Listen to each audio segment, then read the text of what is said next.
Okay. Hey everyone. I figured out how to have the microphone working through both left and right channels, which is an upgrade from last book club when the microphone only worked in the left ear. Um, and here we are today, second book club in the history of this channel. And I'm excited to talk about this book with everyone who's read it and those who haven't. It's called Exteriors by Annie Ernaux, and it's a very short book, and I've got all these fun little colorful tabs in it, which represent maybe things to talk about or um, impressions or ideas I had of the book. So I'm just going to ramble for a little bit, and maybe as you hear me talking, if you're tuned in and hanging out, you can share some of the ideas and impressions you had on the book. Or, if you hear me talking about something, you can um, maybe ask questions or, give feedback on what you think of my sort of feelings and ideas about the book are. Um, but yeah, I'll just get into it. Okay, so I do have to admit something. I have to make an admission. So I made a video. Just have to reach into my other piles. One day I'm going to do a video, maybe soon. I'm going to do like a book tour video of my books in this space because I've got these. Maybe I'll just do like a spring cleaning because I've got all these books in these stacks here that you can see, but then around the corner there are like equally tall stacks, and then over here that you can't see, there are some growing stacks as well. Um, I don't know. It's just fun to be surrounded by books, and I feel like it'd be fun to show you some of the odd things that I own, some of the things that I haven't read, and all that good stuff. But okay, so here's my admission about Annie Ernaux's Exteriors. I made a video on this channel 2 weeks or something ago. By the way, welcome everyone who's in the chat. Just so you know, I'm going to ramble for a little bit about the book and my experience, which will give you time to kind of type your ideas about the book into the chat, things that you want to share about the book, or as I'm talking about it, maybe some thoughts will come up, things that I'm talking about, and maybe, compared with your experience of the book, it might stimulate a discussion. So we're hanging out for a while, and I won't just be ranting the whole time. I'll be sharing some comments that folks had in other videos, and sharing the comments that you all have in the live chat, and we'll just have a discussion. Okay, but here's my admission. Exteriors, I made this video about it for the channel just to sort of let people know this is the book that we were reading maybe two and a half weeks ago. At that point, I had read maybe 20 pages of the book, and I kind of associated my 20-page reading of the book with a book by Annie Ernaux that I had already read called Things Seen, and they're essentially built the same way and comprised of the same things. Things Seen is built from journal entries and is essentially all exteriors too. There's no like Annie Ernaux character really in the book. And my admission is that in the video that I made about Exteriors, I feel like now that I've read all of Exteriors, I was more so talking about Things Seen than I was talking about Exteriors in that video. And here's why. I think that Exteriors, first of all, Exteriors was the first in these kind of journal derived books.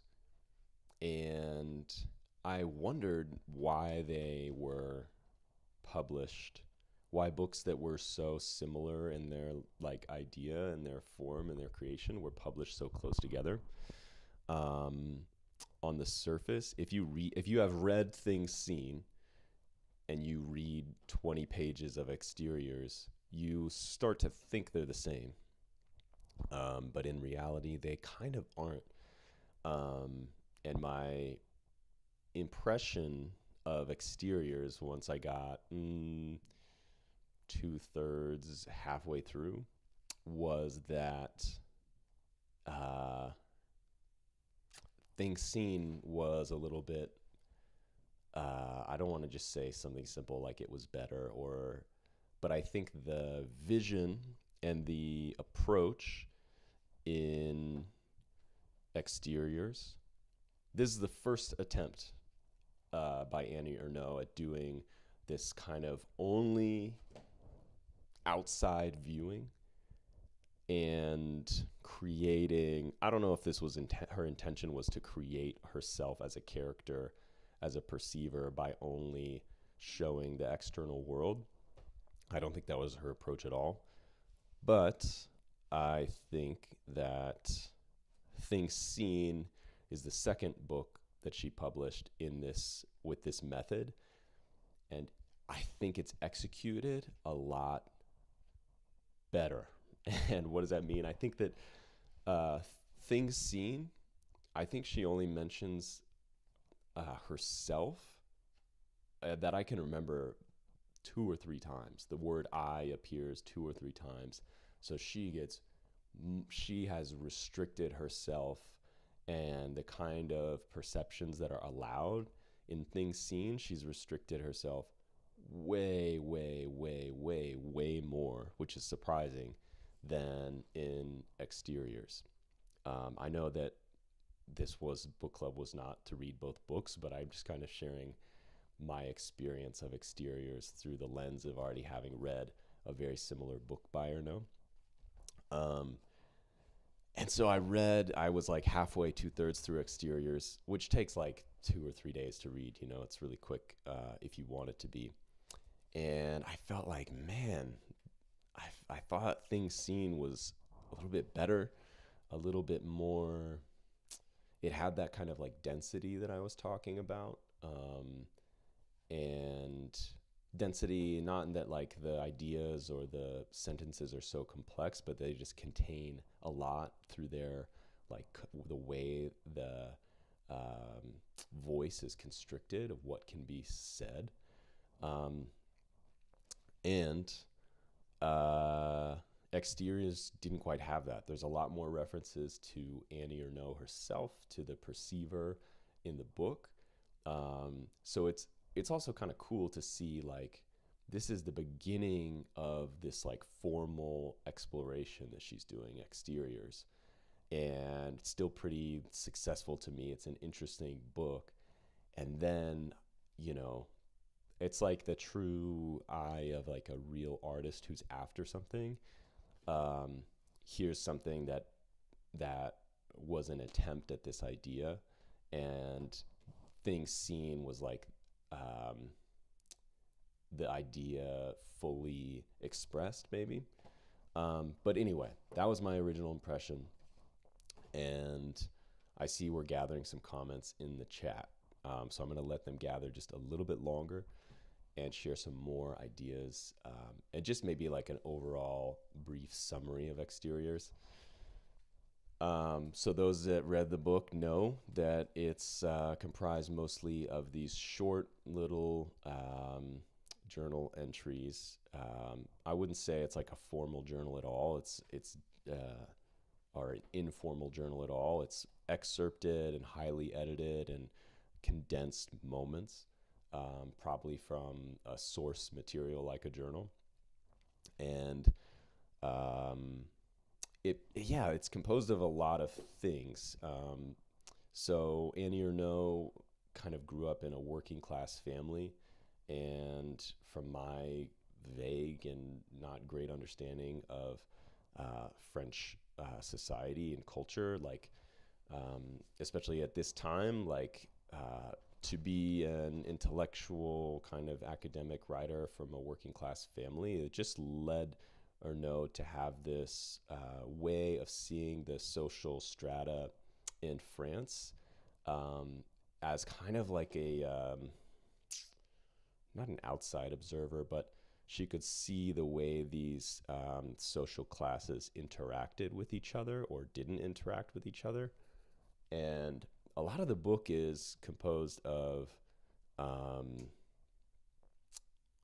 of moments in uh, subway stations or on trains, or another one of the big places that she documents a lot is the supermarket or hypermarket, or shopping centers or that sort of thing.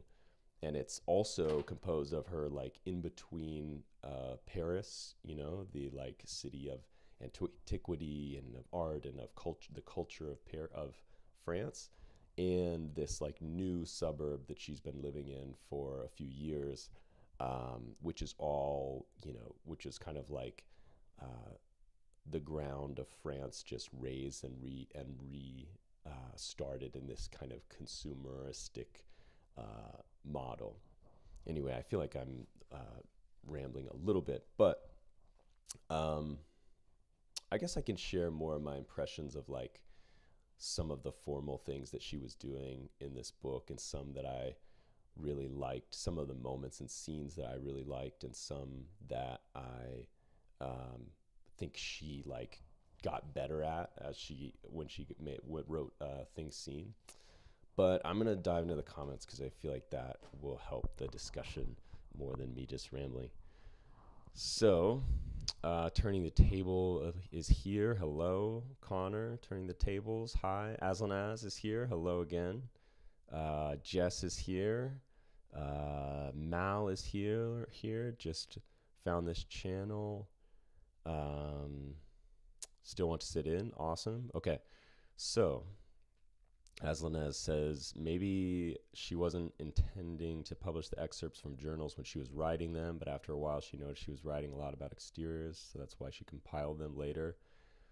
But after exteriors, maybe she was more conscious about writing something similar, but more like a fly on the wall perspective. I haven't read things seen yet, so I can't compare.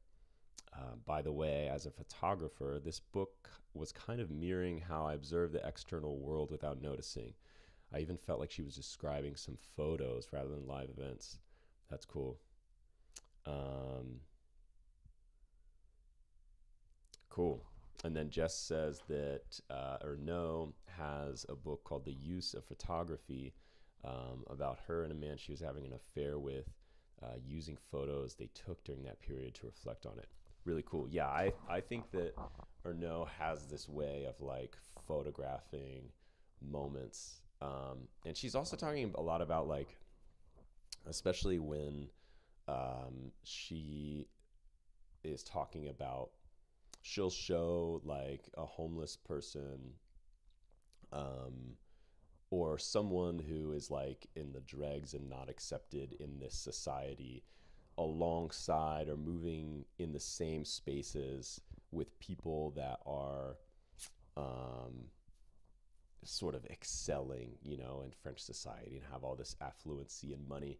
She talks a lot about performance and about what's acceptable in social environments, and performing manners, or like approaches of being in the world.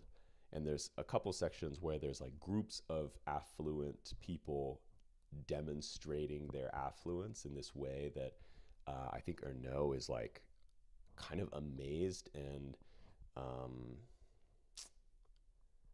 to find the word for it, like not like mortified, but just like stunned by the way these people perform their social roles. And I think that, yeah, she comes from this like working class family. So I think that she like, it's not that she has this like simple sympathy with working class and like the kind of populist strata in society. But she definitely, I don't think, can understand the affluence that she's observing. And at the same time, she goes into these hypermarkets and these like shopping centers and feels these like impulses to buy, and it describes them like really, really well. But I don't know if it was just me, but she never bought anything. She would always like feel the buying like impulse and express it so well, how it's like all consuming and taking her over, and then she leaves and then she like escapes it, you know. um, okay, so um, Aslanaz says okay, so talking about the photography book, I'm interested in reading The Use of Photography by Ernaux. That seems like an interesting read, especially given these kind of snapshot like books that she's written.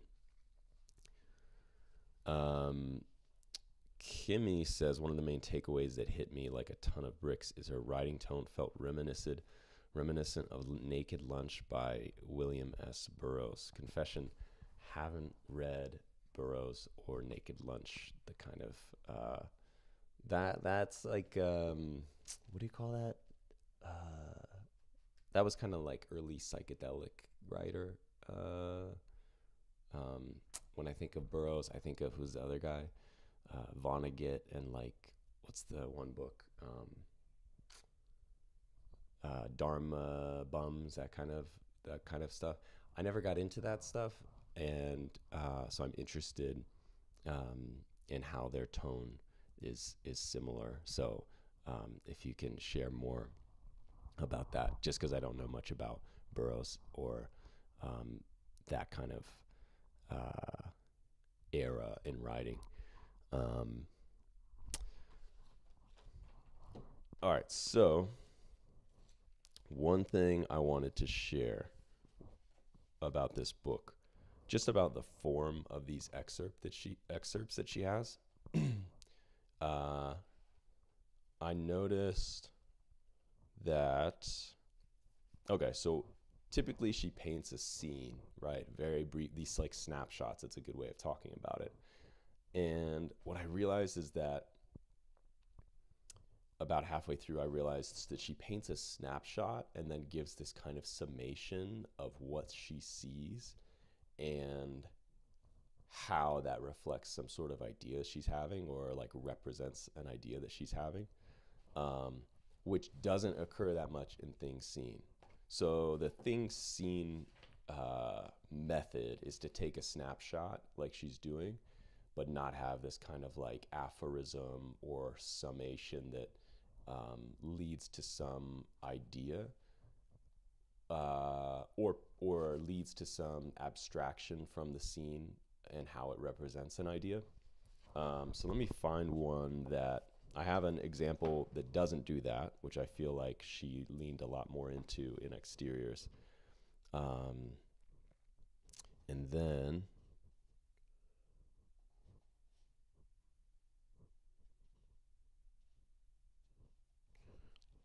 let's see. I should have marked, once I marked one that didn't have the kind of summation.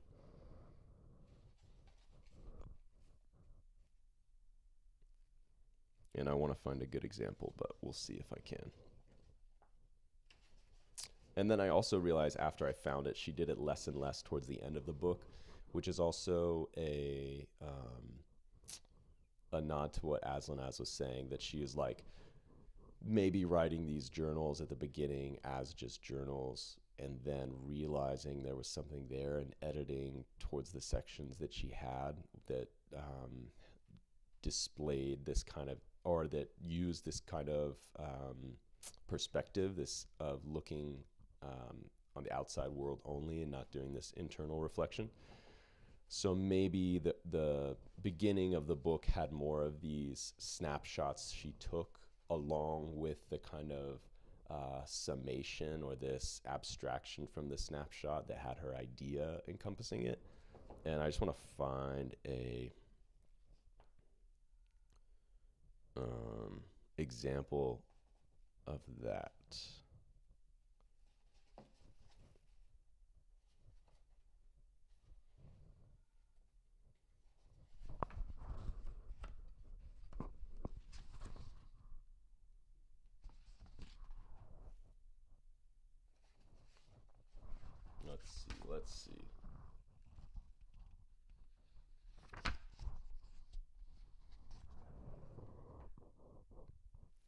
Well, okay, this is a relatively decent example. There's better ones, but I can't find them. So, okay, this is an example of one of the snapshots she wrote that has this kind of like summative note at the end.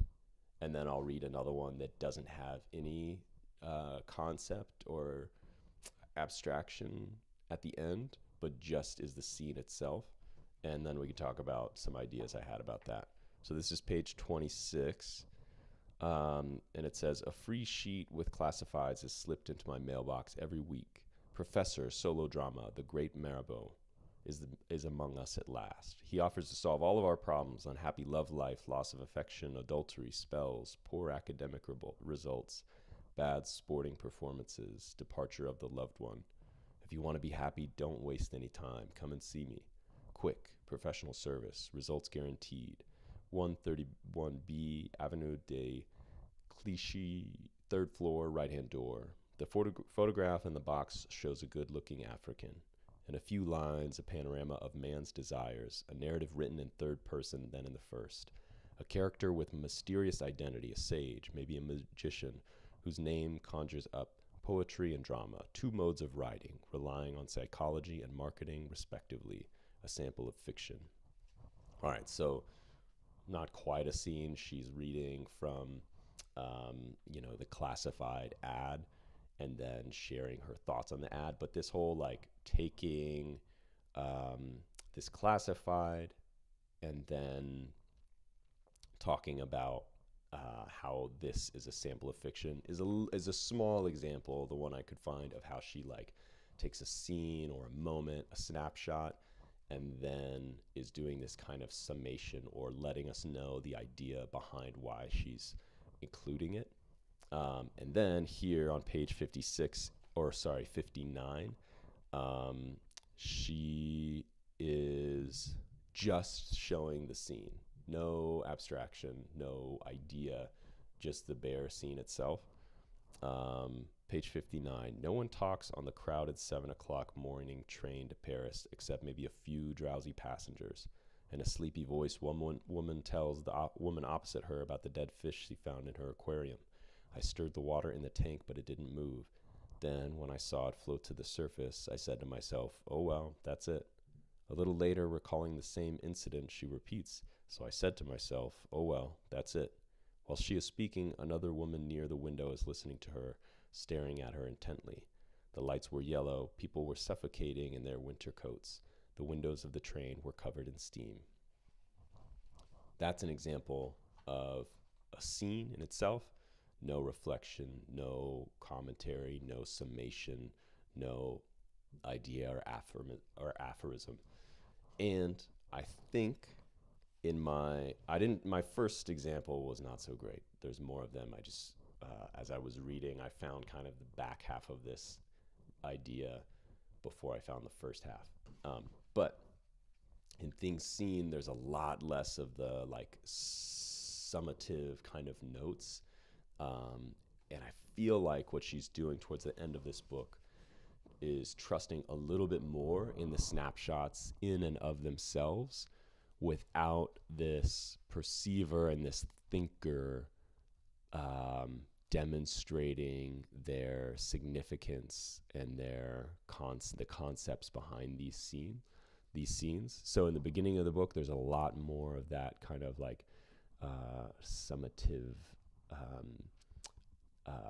ideas interwoven into the scenes, and at the end there's a lot more of the scenes in and of themselves. And I feel like, to me, I think that's like really trusting your themes and your composition. And to me, they have anything that's just there and it's kind of bare on its own has in any book has this kind of echo and resonance to it. Whereas something that is like interwoven and suffused with ideas and thinking and concepts, it still could be really good. And at the same time, like, your thinking better be really good and interesting and still have that kind of echoing, resonant quality to it. Anyway, I saw her towards the end of the book doing a lot more of just leaving things as they are and maybe she already set up these themes and these ideas that she had in the first part of the book, and then they could just kind of sing towards the end in and of themselves. Um,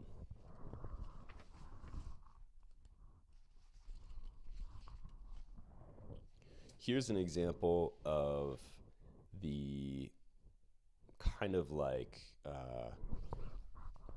I hate the word juxtaposition, but like this comparison of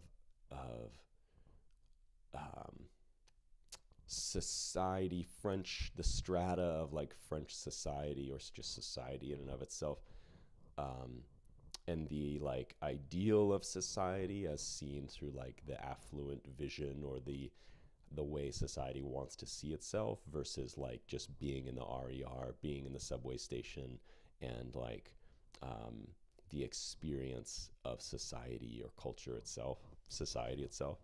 Page 60. These days, a commercial can be heard on almost all radio stations. A man's voice, suave, with soft music in the background. Welcome to the world of Rhone Poulenc, a world open to challenge, and so on. Immediately after, same excerpt. In the subway car, a man begs for a coin or a meal ticket. I'm jobless. He holds out his hand in vain. As he gets off at a Concorde, he mutters to himself, I really haven't got much money. End of scene. It's just really sharp, contrasting images, you know, like our ideal, our the way we make our the way we make our society and our vision versus society and reality. There's this kind of, she's doing this thing where she's trying to present reality, and let's see, she has some things about truth and about theater, and kind of like this performing truth, and how, you know, there's another example of these two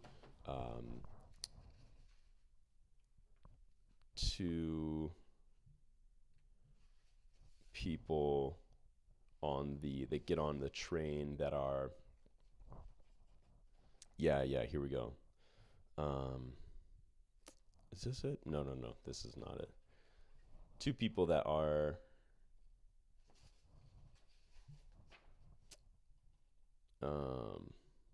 well, I'll just do it from memory because I can't find it. Oh, here it is. Okay. Page 88. Tonight at La Haye, just as the RER doors were about to snap shut, two tramps entered noisily and sat down on opposite seats. Two shaggy, unkempt men in tattered clothes. The younger of the two, aged between 30 and 40, lays an empty bottle down on the floor and opens Liberation. The other one, around 50, maybe younger, starts to bawl the French national anthem. He spits into a rag and says, who cares about the army? Look at that gob of spittle. You won't see another one like that, not even in the army. Then, trying to engage his companion in conversation, he asks, why do you look like a fag? The other one ignores this trite insult delivered with friendly intent and exclaims, you've got the Serbs, you've got the Croats. It's a good thing we've got newspapers, otherwise I'd be a real ignoramus. He rustles the paper. See that? Some people make it to Gabon, and we only end up in Sartrouville. A short silence. It's just not fair. The older man echoes his thoughts. It's just not fair. Then, want to go back into my egg. It was so nice and cozy. Okay, here we go. This is what the whole scene I'm getting at with sharing this scene, and her kind of take on reality and truth and performance. This verbal sparring, wavering between violence and self-pity, is performed with ostentation for the benefit of the 20-odd passengers traveling in the RER car. But, contrary to a real theater, members of the audience here avoid looking at the actors and affect not to hear their performance, embarrassed to see real life making a spectacle of itself, and not the opposite. That's very interesting to me. Embarrassed to see real life making a spectacle of itself, and not the opposite. So the theater, or the performance, is like not real life, right? And it's an act, and it's not making a spectacle of itself, and you aren't embarrassed to see it, right? You like engage and you watch the performance in the theater.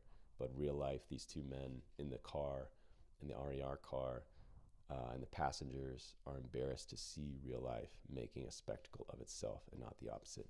I definitely think that Ernaux, in these pages, and there's a few excerpts in the book where she's talking about the kind of writing she's doing in the book, or the kind of writer that she is too. And those passages I think point out to this kind of like way of seeing that she's getting at, in the kind of like truth and I think in a way she's like, it is, she knows that this is a performative truth as well, and yet there's something in the way that she's sharing it which makes it feel to her to have like more integrity than maybe like a theatrical or a kind of like novelistic way of telling the truth. And yeah, she still has this commitment to her perspective, that I feel like 40 or so years later, when we get into a book like last month, we read About a Mountain by John D'Agata, and his whole thing was like performing truth as if he was in a theater, as if the book was a theater. It's something to, that truth is something that you have to, or reality, truth and reality, used almost interchangeably here, was something that you can only ever perform, and there is no like more like a more ethically or ethically sound way of truth performing. And I think that's a very like a way of that's kind of like the question of our time right now, is truth in itself, and how it's being performed and used and manipulated. D'Agata very much, his approach to truth and reality in the last book we read last month, About a Mountain, is very much willing to perform it and manipulate it and use it to like narrative ends, which he feels get to some deeper kind of expression of truth and reality, and he's willing to manipulate like facts and other kinds of truth to narratively demonstrate this. Where I feel like Ernaux is very much like, no, I have to stick to the facts and the things and the scenes and the circumstances as I see them. And I think that Ernaux like believes in her presentation in a way that, well, maybe I'm saying like, I don't know if that holds up anymore 40 or 50 years later, because it just seems like, in my experience, there's no way to narrate or present truth, reality, quote unquote, scenes and circumstances without situating them in a perspective. And I feel like Ernaux here has this commitment still, this like journalistic commitment still, right? We're like in, I don't want to get too political or philosophical, but we're in like post-journalism times right now, 40, 50 years, 40 so almost years after this book was written.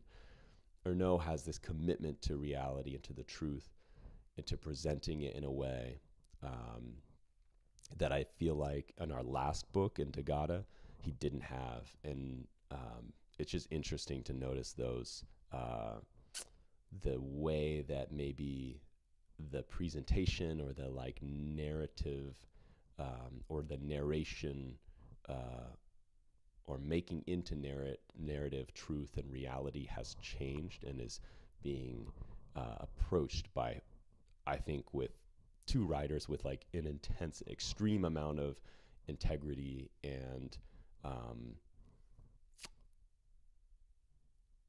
anyway, okay. So, Turning the Tables says, oh wait, Kimmy says, Ernaux reminding me of William Burroughs. I guess her stream of consciousness slash diary writing in this conversation about raw human existence and experience. By the way, Dharma Bums is one of my faves. Okay, cool. I appreciate that perspective, and I'll have to read some Burroughs. And Jess Roberts recently read Queer by Burroughs before seeing the film and enjoyed it. Okay, cool. I'll check out William Burroughs. Yeah, a good way. That's a good way to put it. Kimmy is like Ernaux is interested in raw human experience and reflecting that with the kind of vision that society is like painting of itself, and how the kind of like inanity when compared to the raw human scenes that she's seeing, sometimes like back to back with this vision that society is painting with itself. Like that one I shared about the radio. I can find that again really quick because it's a great example of what you're talking about, Kimmy. And here it is, page 60. Here's an example of like raw human experience that I agree Ernaux is like so interested in. That's what the book is about in my reading.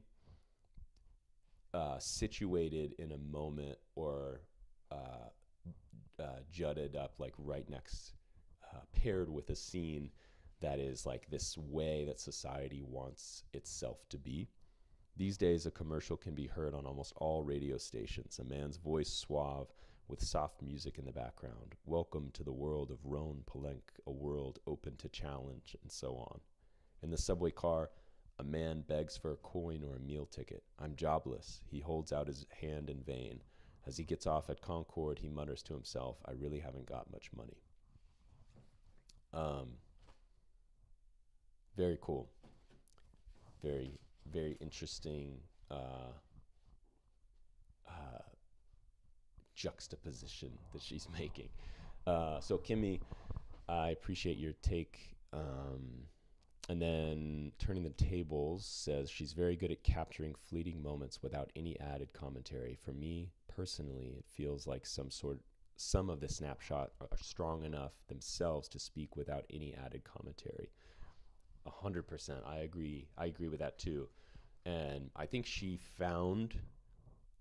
we found more of that in the latter half of the book, of just the snapshots themselves, which I agree. I don't know if I've read any other writer who can capture a circumstance or a scene or this picture that you're talking about, that Aslanaz and Jess were talking about, these snapshots, these pictures that she's taking. I don't know if I've read any other writer who can just present the snapshot and the picture and have it mean and do so much. It's really striking, and I feel like she's not learning how to do it, but she's perfecting that superpower that she has in this book. And by the end of it, she's at like the height of her powers, and then it feels like that's why Things Seen was published. This book is like the exact same premise, the exact same conceit, the idea that she had in Exteriors is the exact same as Things Seen. And if I wonder myself, why would you publish two of the same books, within a few years of each other? It's because Things Seen are just Things Seen. They're the snapshots in themselves. Almost no eye, no perspective, no commentary on the snapshots. And this book is a lot more like meaning laden and like dense and slower to read, honestly, because there's so much that these snapshots hold, and so much like kind of like parable type reading that you get to do. um, and I think that comes to exist in exteriors towards the maybe back half or third of the book. So it's really cool to see what's possible with the commentary and then what's possible without it. Um, and I think, yeah, you get to watch a writer like learn a technique. I think you get to watch a writer perfect a technique, and it becomes way more than a technique. It doesn't feel like you're reading a technique, which means that like she got really fucking good at it, you know? Um, so that's a cool take on exteriors, and how the commentary starts to fade away towards the end. And in that way, maybe the commentary like sets up the perspective and the way that we're viewing and thinking about these scenes, and then she just lets them resonate for the most part for the back half of the book, which is really cool. Um, Asana says, yes to Dagata. While I was reading about a mountain, I was feeling like I was in the middle of a stage and everything was happening around me at a 360 degree, as if he was directing my head to turn. That's a great experience. I'd like to say, that is a great example of experiential reading. What did it feel like to read, and what does that mean about the form and the presentation of the book? If there's one thing I'm learning that I um, think, well, if there's one thing I'm learning about myself, is that I really appreciate experiential reading. And I just want to say that that's a great example of experiential reading, and how it can tell us how to write a book or how a book was written. Um, and okay, so let's compare that feeling. That's such a cool take on About a Mountain. That reading About a Mountain, the book we read last month, um, was like standing on the middle. You're on stage, but you're on stage as the viewer, as a participant in the theater, which is 360 degrees, and Dagata is turning you around, right, and showing you what to look at. And you're proxy Dagata, you know, you are the I in John Dagata's book, and he is you. You're kind of being directed, and you are him on this stage of reality that he's showing you. And exteriors is not like that at all. Um, I don't know what exteriors, if I'm like trying to compare it to that experience that Aslan has shared. Um, I think, oh yeah, I think it is more like looking at photographs. Like um, you're in this kind of like abstracted space, and these like images or scenes are appearing before you and then disappearing. And there isn't this connected kind of narrative going on necessarily, but there are themes and there are relations to these photos with each other. Um, but it is almost like a photograph appearing and then disappearing. And sometimes the context with the photograph, there's context with the photograph, and sometimes it's just the photograph itself. Um, and in that way, you can kind of feel why what I'm talking about when I'm talking about performative truth or performative reality, or and how John Dagata was like, you know, you're on this stage and reality is surrounding you, and the performance aspect and the kind of like manipulating truth and fact is so that you can get to look at a certain aspect of it, and he can turn you a certain way. I feel like Ernaux, you're in this kind of dark cinema or whatever, just a black room, right? You're in this abstracted space and images are appearing before you, one after the other, and uh, and there isn't as much of that like turn, look here, now let's go back over here. There's not that kind of directed um, and manipulation of what you're seeing too much.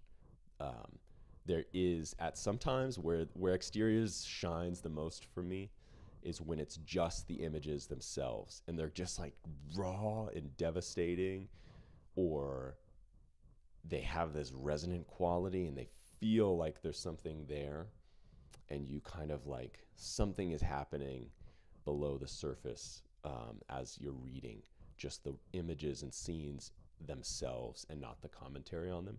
I don't want to make it sound like I don't like the first half of the book where Ernaux has like more of her ideas and commentary laced within the scenes. I just feel like the impact starts to grow and grow and grow when the scenes are just themselves.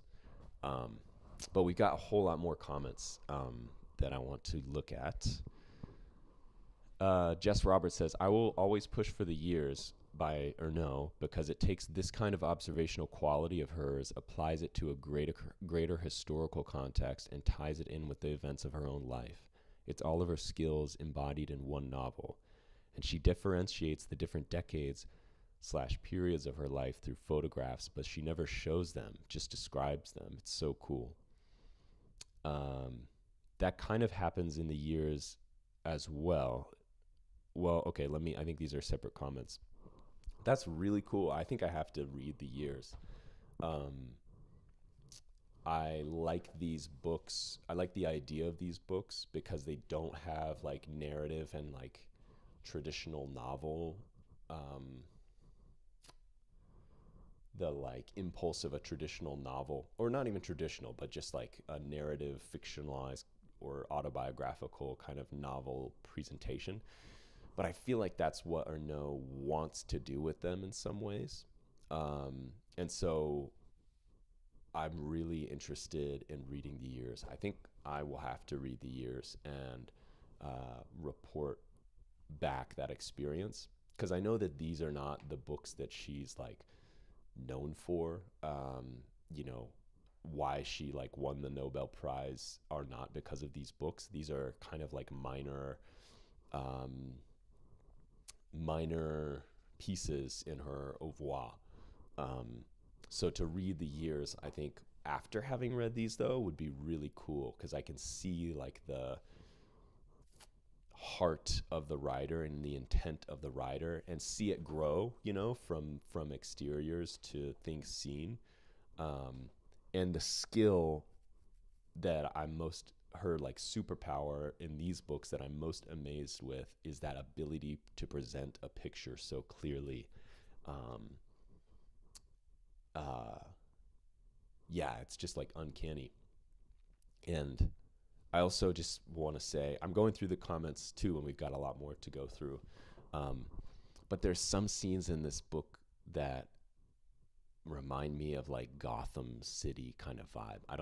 I'm not a Batman person, um, but just like they just have this kind of like dark, dark quality, and she paints things. I just don't know how to describe this like eerie, empty, dark quality that she can paint of the city, you know, or even the suburbs, which is funny because she's talking about how new and like raised from emptiness this new suburb is, and yet it still has this kind of like just like this like maleficent, this like malevolent dark quality to it. It reminds me of um, Gotham City. Okay, so we talked about the years. Jess talked about the years, and I think that all of us should read the years. We'll take a. I already have the next book picked out because we picked it out last month.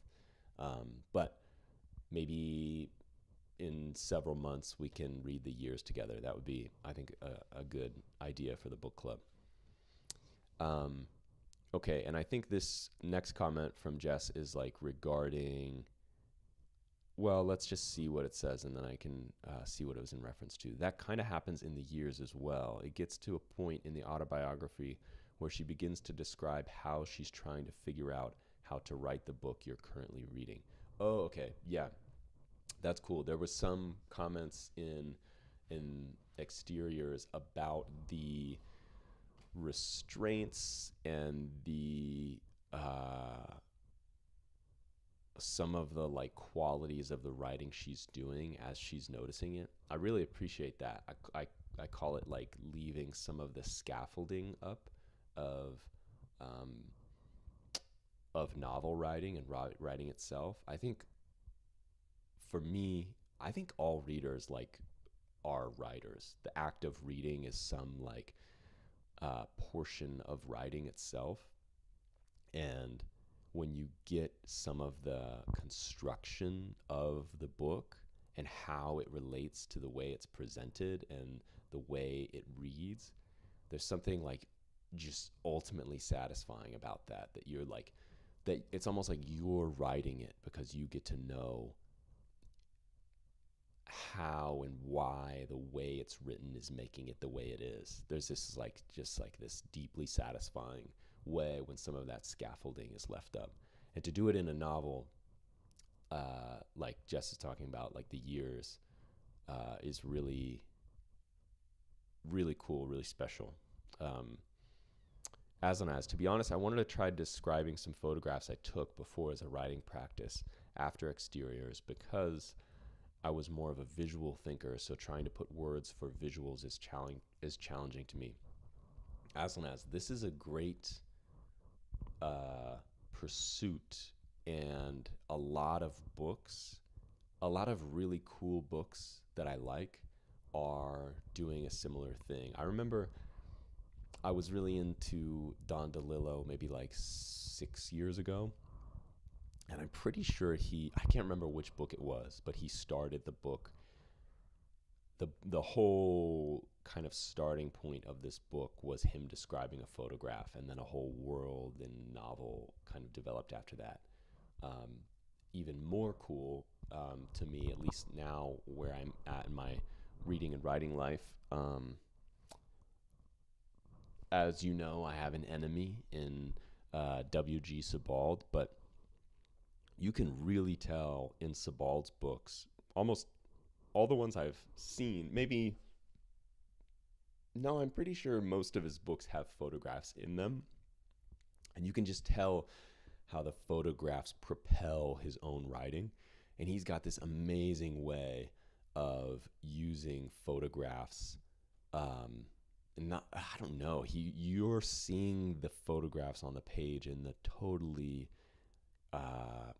in this really satisfying way because he's giving you so much more than what's on the surface of the photo, and it's like you're seeing them in this brilliant way that he is too, but they also inform, and I feel like he couldn't write those books. He just couldn't write those books without the photographs. They like move his writing forward. So it's really cool.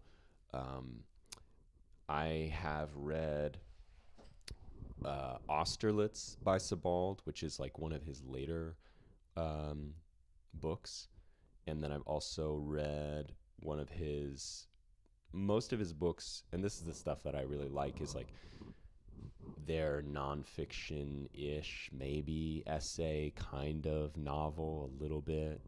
Um, they have more of those nonfiction qualities, which I just lean more towards. The fictional gesture is getting harder and harder for me to read because of this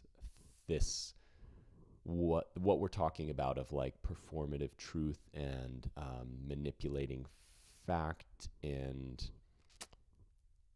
yeah, there's too many like mental hoops. Well, I'm not going to talk about fiction right now and contemporary fiction, but I've read on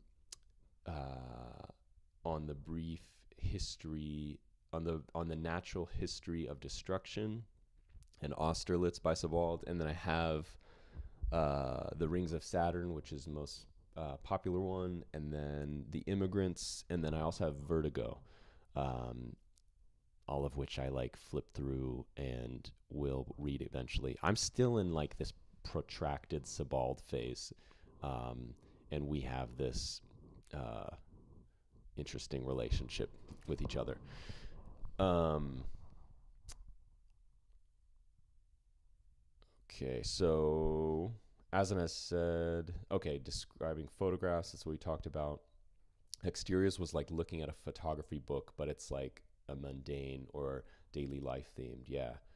Or is like the most random events we have during a day, but somehow they get stuck in our mind for a bit and we try to find a meaning for it. That's true. That's a cool way of thinking about it. Like, I guess the impulse for Ernaux is to take these things that get stuck in all of our minds, things that we see that have some sort of like resonant quality and we don't know why. And you could feel like she was catching on to why these things stick in our heads. And a lot of it was like um, the like kind of consumer culture that was becoming predominant, and also these kind of strata of society that she's um, the it becomes very clear, I think, to her why they get stuck in our mind when she finds and becomes an expert at these themes that she's starting to see over and over and over again, which I feel like is why theme based essay, nonfiction, literature is very interesting, because I do think that's what's happening at some level with what we're seeing every day. Is we have our own inner story which creates our perspective, which is reinforcing our themes that we're seeing in our lives. Often those are um, intimate and personal, um, and I think there is a lot of um, social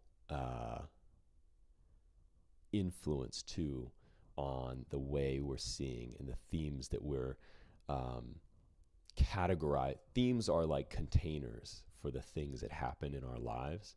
Um, and I think that I'm really interested more and more in how themes and creating these containers in books that are not quite non-narrative, but not traditional narrative, how that works as an engine to move books along.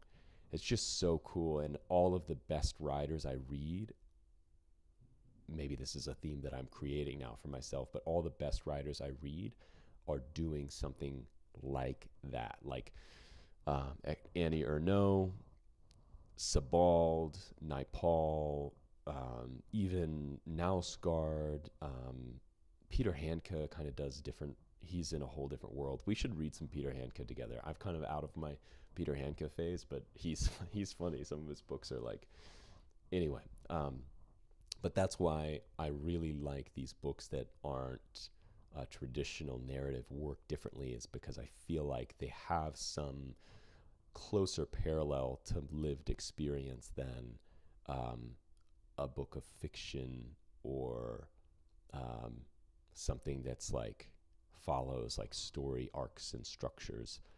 Um, I don't know. I that's an idea that I'll probably be working out for the rest of my life.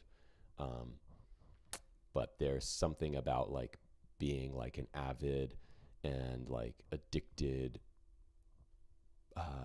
writer and reader and moving more and more and more into these like essayistic nonfiction, but still narrative and still kind of performing books.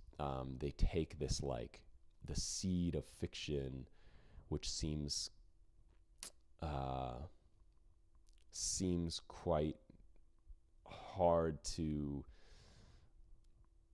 There's something about the world and reality right now that makes the like leap I have to take as a reader of like a conventional narrative fictional story and it just makes it like all of that stuff that is kind of like literary fiction. It just feels like fantasy. I have to do these jumps so I would rather read Harry Potter, and there's something more real about Harry Potter right now to me than there is like literary realistic fiction. Um, yeah. Anyway, uh, okay. So Jess says France is basically in the Batman universe. Same vibe. Yeah, I want to go to feel like I'm experiencing Gotham City in real life. I just had that impression after a couple snapshots that in exteriors, like I'm in Gotham City right now. Sebald for life. Yeah, I'm somehow I have this like intimate, weird relationship with Sebald where I resent him, but I'm also in some ways like, well, I don't know, just Sebald and I. I'll write a book someday, Sebald and I. Turning the Tables, Vertigo is my only Sebald so far. It's funny. I feel like that's the one that I'm most drawn to right now. Either that or The Immigrants, and then I feel like I'll read Rings of Saturn in like 5 years. Once I read all the rest of Sebald.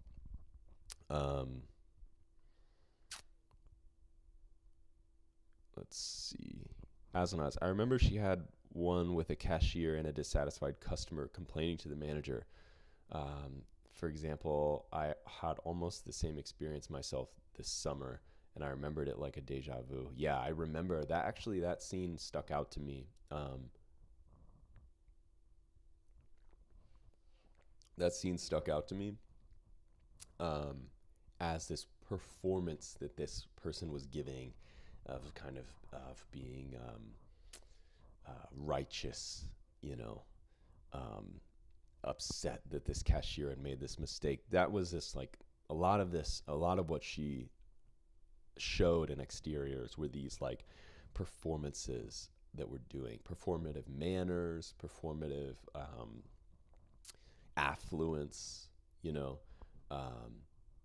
in juxtaposition to something that is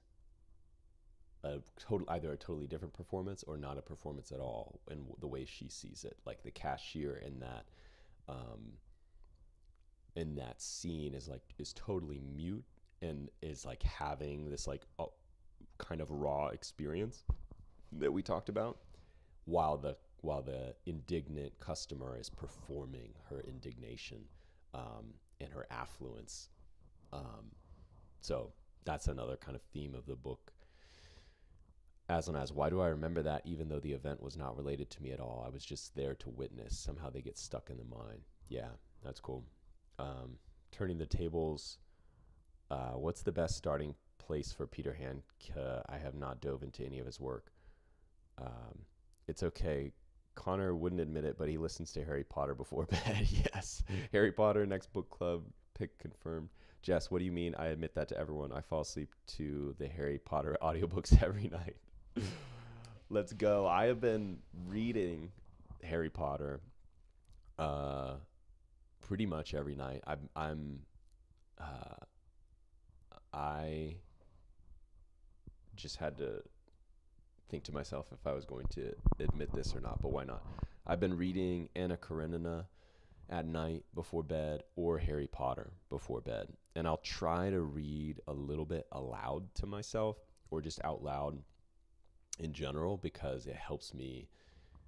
Sometimes if I read in silence or if I just read without reading aloud, it can be relaxing and also stimulating in some ways. But if I read just like a page aloud, it's like there's this like self-soothing that's happening. So I've been going between Anna Karenina and the Sorcerer's Stone, or the first Harry Potter book. And it's painting the way that I read Anna Karenina, which I really enjoy because I feel like I'm reading a fantasy novel when I'm reading Anna Karenina. That's the way it feels to me, because it's so old that none of the like scenes or the people seem anything close to reality anymore, or especially my lived experience, this like aristocracy and these social. So it feels like I'm reading Harry Potter when I read Anna Karenina. I'm going to make a video. Let's see, my next video will be about Anna Karenina now that I'm like halfway through, and just my reading experience, because I've got like essentially two takes on the book, and they're kind of funny to me as I've been reading them, to read the book with like these two ways of perceiving it in mind. One of them is that it's like a fairy fantasy novel, or like Harry Potter, or like one of the like book talk fairy fantasy novels. It's really getting really popular right now. And then the other take I'll share in the video. But Anna Karenina is very interesting to me, and also Harry Potter before bed. It's the best. It's the best. So I understand listening to Harry Potter audiobooks before bed. Girl in Dungarees. Oh no, I missed the first hour, but excited to go back and watch it. Sure, yeah, it's good. We've had a good conversation, I feel like. And Jess says that's why Connor likes the audiobook, because it's a friendly British man who reads it to him. Yeah, exactly. Read Harry Potter. There's something about Harry Potter aloud before bed, or just reading, being read to, or reading to someone, or reading aloud to yourself, just like a page or two before bed. It like soothes and makes me tired, and then I can continue reading like pages not aloud, but there's something starting reading aloud. It's like this last little bit of effort before bed, and it feels a little bit different than just reading before bed, because sometimes I can do that and get really stimulated, but if I read aloud, it's like the book is just happening to me. It's great.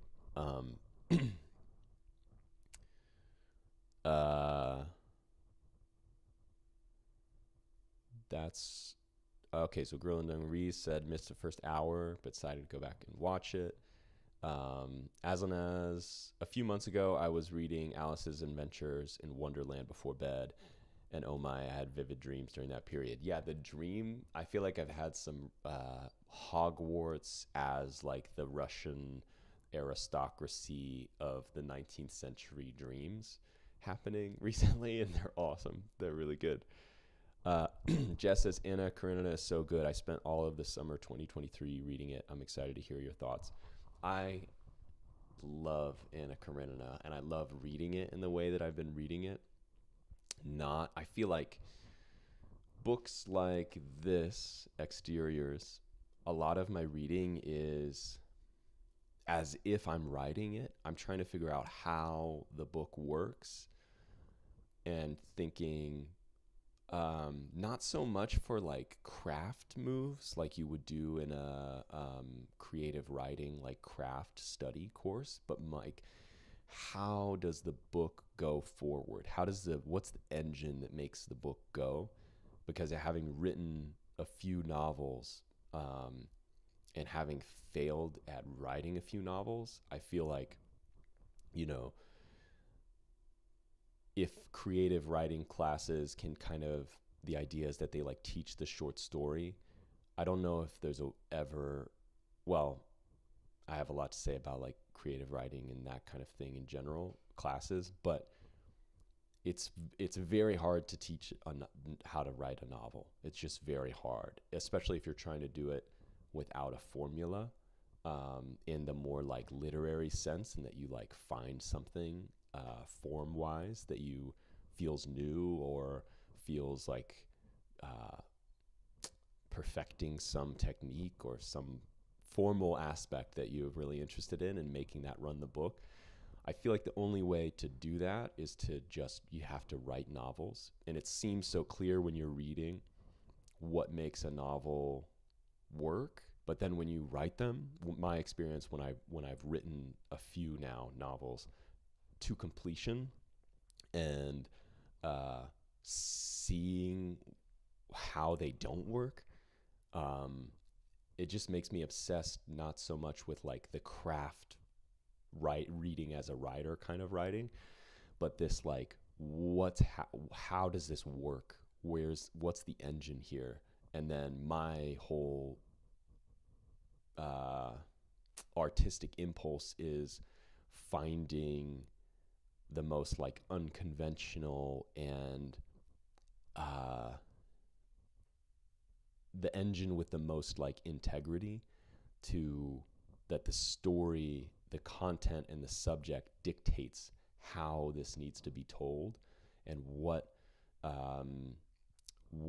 narrative engine must be used. And it's like getting so acquainted with the subject of my book that the engine, the narrative is like second nature. It's not something I'm imposing on the subject. The subject is generating the engine itself. Anyway, all that's to say, Anna Karenina, I don't read like that at all. I'm like, maybe in 15 years or something, I'll want to write an 800-page omniscient epic with like 50 different characters about, you know, the sort of American aristocracy or something. But I have that's so far from my aesthetic and what I want to write that it's like, I read it in that way. It's why I read it like a fantasy novel, because I'm just letting the story like wash over me,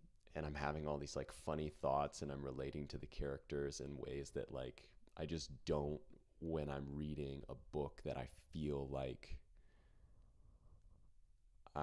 this is controversial, but a book that I feel like I can write, or a book that I feel like I want to write or understand, and that it will help me inform my writing. Anna Karenina, I'm like, let it just wash over me. It's just like waves washing over me.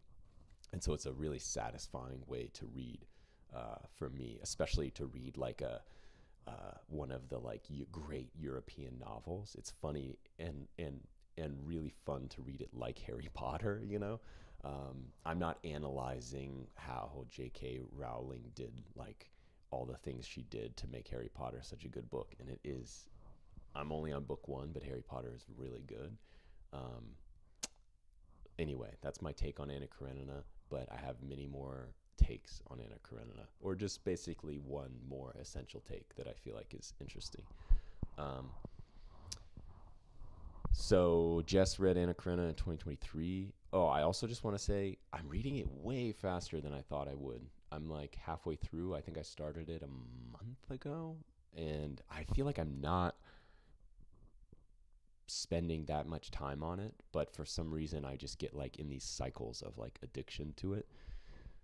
But I don't know. Sometimes when I read really big books, I'm like, wow, it's taking me so long. I read for like hours and hours today. But for Anna Karenina, I don't know. My time with Anna Karenina is just flying by. Turning the Tables says Anna Karenina is essentially Harry Potter. Great video title. That may be the video title of my Anna Karenina video that comes out this week. That's a title for one of those horrendous 7-hour video essays. yeah, exactly. Girl in Dungarees says, I'll leave my comments on the vid, but I feel like the vid you did about leaving books that don't move you where they are informed the reading experience of the second half of the book for me. Oh, that's cool. Yeah. Please leave your comments on the video, and I appreciate it. Turning the Table says, gotta head out now and get some work done. I'll definitely watch the rest of the stream later if it's saved on your channel. I had a great time this morning. That was kind of my time period as well. Read about 10 pages a day for 2 months and got into a great rhythm with it. Yeah, there's something about Anna Karenina. It's like it goes the reading goes faster, I think, than I thought it would. I thought I'd be reading it for like 6 months, but I maybe have like a month or 6 more weeks with it. And it'll be fun to make a video about it halfway through. I like being like ignorant of a book and like the story kind of as I'm making these proclamations or feeling the way I feel about it and expressing and sharing that. It's cool to be kind of ignorant of what's the totality of the book while making those proclamations. Okay. I'm going to end this stream soon, but someone shared a comment about exteriors on on the video about it that I really want to share.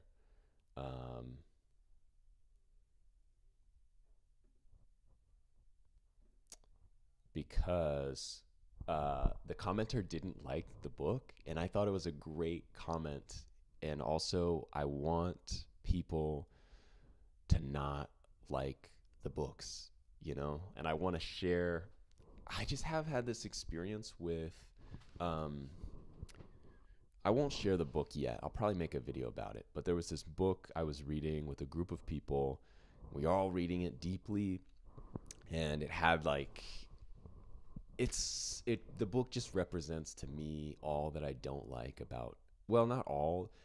It represents some of the things that are difficult about contemporary fiction, and especially like academic fiction that is creative writing that has come from like academic circles.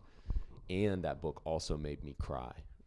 This book that I'm talking about is in the Books I've Cried To video that I made like years ago. And I forget the point I'm trying to make because I've been talking for hours in a row. This book I really didn't like, but it also affected me. I cried to it. It was like I was seeing the techniques of the book and being like, man, all I'm reading is technique. I'm not reading like something else, It just felt like a book of technique, and yet some of the technique used was so good it still made me cry. And I was like, damn it, the book got me. I just appreciate people sharing also what they don't like about the books, and this is why I shared that experience I just did with the book that I won't name, because I'll probably make a video about it specifically and this kind of experience of reading. But because I learned probably more from that book that I didn't like than a ton of books that I liked and enjoyed and was like amazed and stunned by at that time. And the lessons from the book that I'm talking about that I didn't like, that still kind of affected me emotionally, and I felt like cheated by that or like upset that I was affected. Those lessons have guided me and stuck with me way longer on my artistic path, more so than the books that I liked at that time. Like, I feel like I outgrew my aesthetic and the things that turned me towards the aesthetic that I'm in now, more than the things that I liked, which I just kind of outgrew as I learned more and developed more of like my style and my interests, and way more by the things that I didn't like. So if you don't like things in these books that we're reading or that are on the videos that I'm talking about, I really value those comments of the things that didn't quite hit. And I also, I don't know, I just have a lot of fun during these book clubs and these streams. So the comment that I'm looking for that, oh wait, I think this is the wrong video.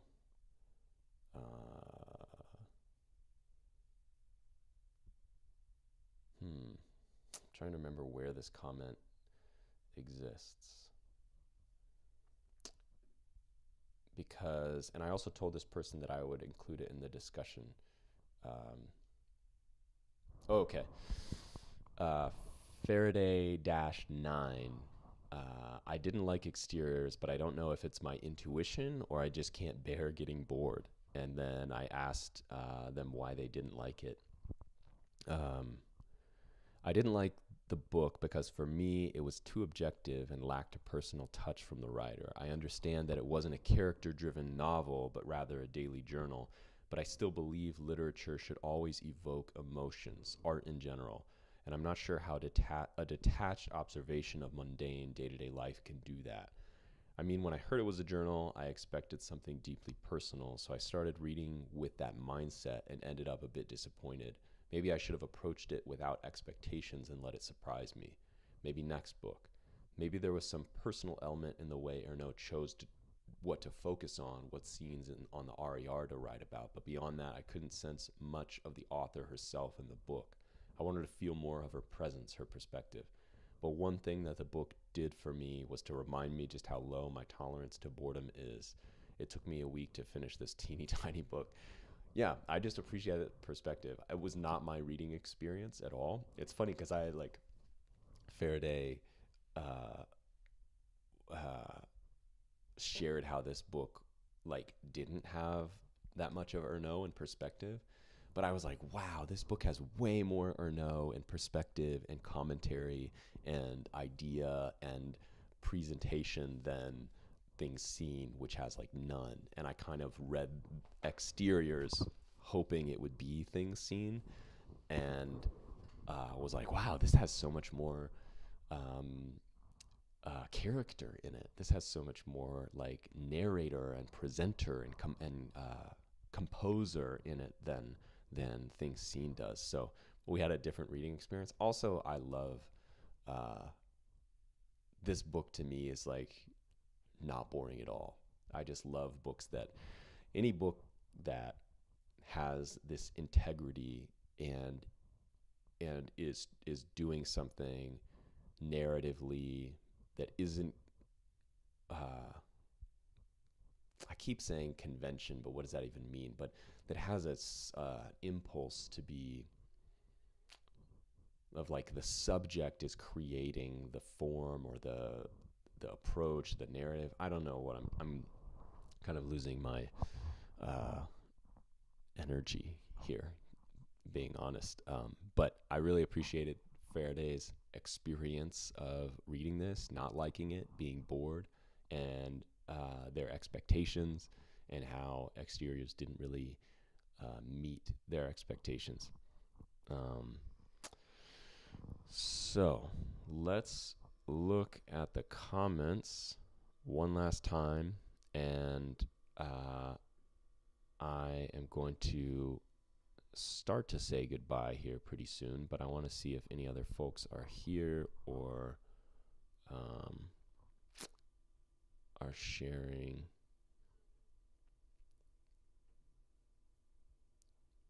What book was it?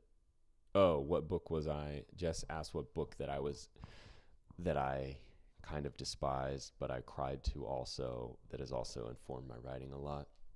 And that will, I mean, I did share the book before, but I didn't share it in this, with this kind of anecdote behind it. I think I will eventually. Girl in Dungarees, that's so interesting because it felt so personal to me. I felt like I learned more about her than the strangers because she interpreted their outsides to believe what their internal thoughts were. Yeah, I felt the same. It was very personal and composed from Ernaux's perspective, and that became like the character Ernaux became very like clear to me. So I also had that uh, that was my experience of reading it for sure.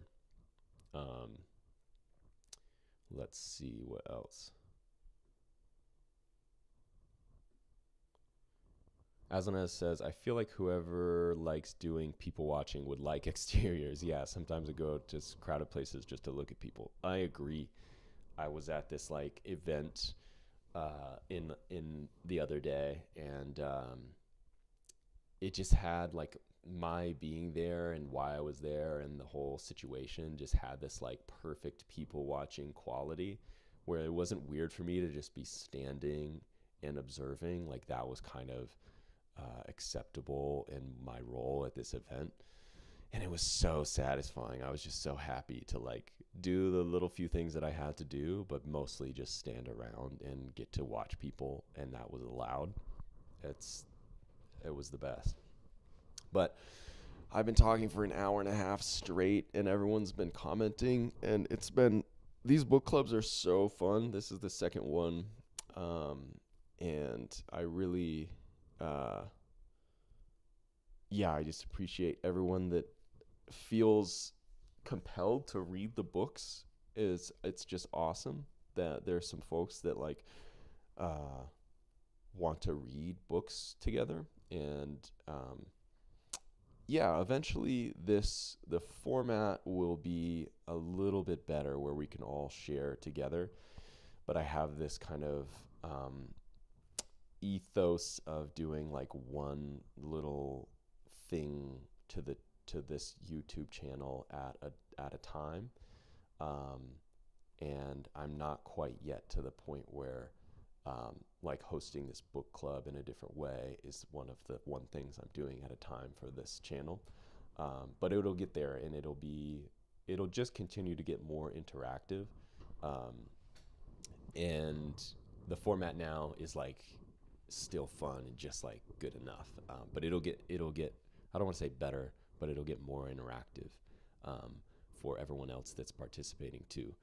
Um, so the next book that we're reading, I have to figure out a better way to announce it, because I feel like I announced exteriors with a video on the channel like halfway through March, and this book is slightly longer. It'll probably take us to um, a little bit more time to read. So I'll give folks a little bit more time. I'll announce the book here at the end of this stream. I'll make a post about it today or tomorrow on the YouTube, but the posts aren't seen by that many people, which is fine. And then maybe in a week or two, I probably shouldn't be more than 2 weeks or a week and a half. I will make just a small like video sampling the book for April, the third book for book club. And I don't want to say that I've decided this on my own, because last month we kind of picked the next two books that we would read at the end of the stream. The first one was Exteriors for this month, and the next one is When We Cease to Understand the World by Benjamin Labatut. I'm not pronouncing that correctly, but you just have to go for it and be confident. So When We Cease to Understand the World is the book. It's about 200 pages. It's still short. All the books we'll read will be pretty short. And I've just read little excerpts of it, but it's kind of I don't actually know that much about it, but I love some of the themes and subjects that it's dealing with. And I've read like a page, and you can just feel like this is going to be a really good book, and it's in the hands of a very good writer. So I'm very excited to read this book. It's called When We Cease to Understand the World. I'll type it in the chat.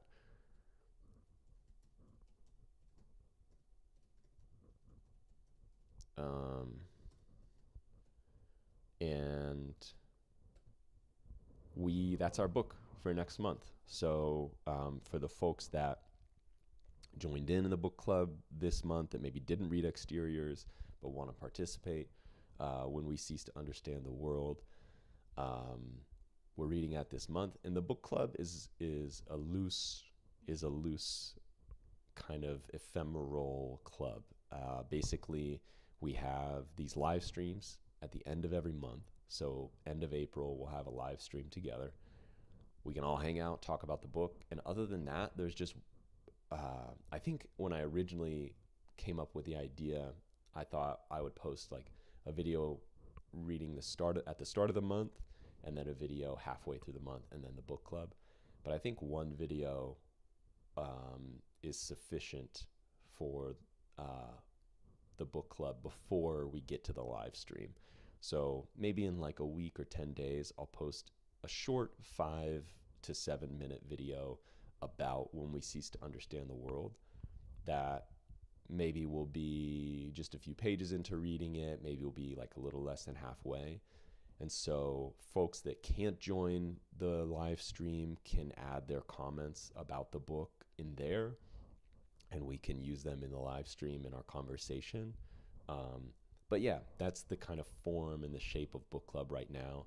There's no membership fee, or there's no place to sign or anything like that, or there's no like Discord server or anything like that yet. But we just have a video where I'll introduce the book, and in the comments we can also introduce our thoughts and feelings and our takes on the book as we're beginning to read it.